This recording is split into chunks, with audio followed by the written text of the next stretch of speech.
Nous sommes à la partie conseil juridique du sujet du jour. Que se passe-t-il lorsque quelqu'un décède? On va d'abord commencer à dire ce qui se passait auparavant. L'article 699 du Code civil, partie 2 gabonais, disposait dans son article 699 que le conseil de famille est composé 1.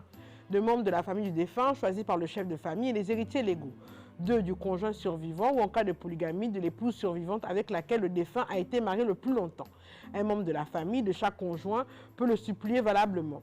Les 3 notables choisis d'un commun accord par tous les membres du conseil, le cas échéant d'un mandataire familial ou judiciaire prévu par les dispositions. Un notaire ou un conseiller juridique peut être invité à assister à titre consultatif aux réunions de conseil.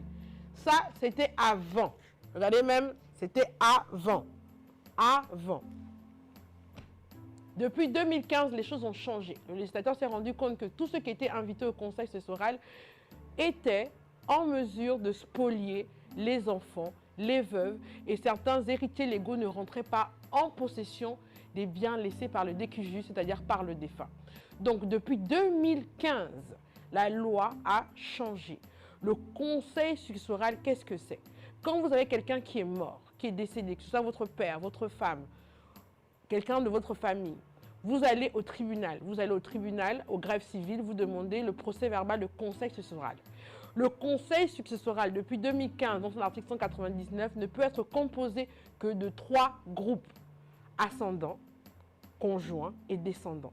Ascendant, c'est père et mère. C'est-à-dire que si le père et la mère du défunt ou de la défunte sont vivants, ils peuvent y assister. En aucun cas, on ne représente une personne qui est morte. Si le père et la mère sont décédés, personne n'assiste à leur place. Ensuite, deuxième héritier légal, le conjoint survivant, légalement marié. Pas la copine, non, pas la concubine, non. Le conjoint légalement marié, c'est-à-dire devant un officier d'état civil. Et la troisième catégorie, les enfants légalement reconnus. Il n'y a plus que 3 catégories. Les oncles et les tantes, les cousins, les notables, les chefs de famille, non, ils sont exclus de facto du conseil successoral parce que le législateur s'est rendu compte que tous ces nombreux acteurs participaient à la spoliation de ce qu'on appelle les veuves et les orphelins. Ils n'y assistent plus. Il n'y a plus que, je répète encore, pour que ça rentre bien dans les mentalités, pour que ces spoliations s'arrêtent, il n'y a plus que les ascendants, père et mère, conjoints survivants et les descendants, héritiers légaux.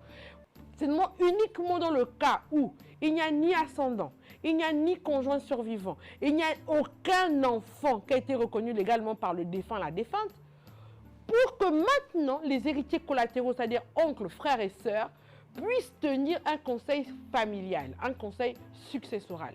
Tant qu'un héritier en vie, il peut tenir le conseil successoral tout seul. Je sais, la loi est dure, mais c'est la loi, et nul n'est censé l'ignorer.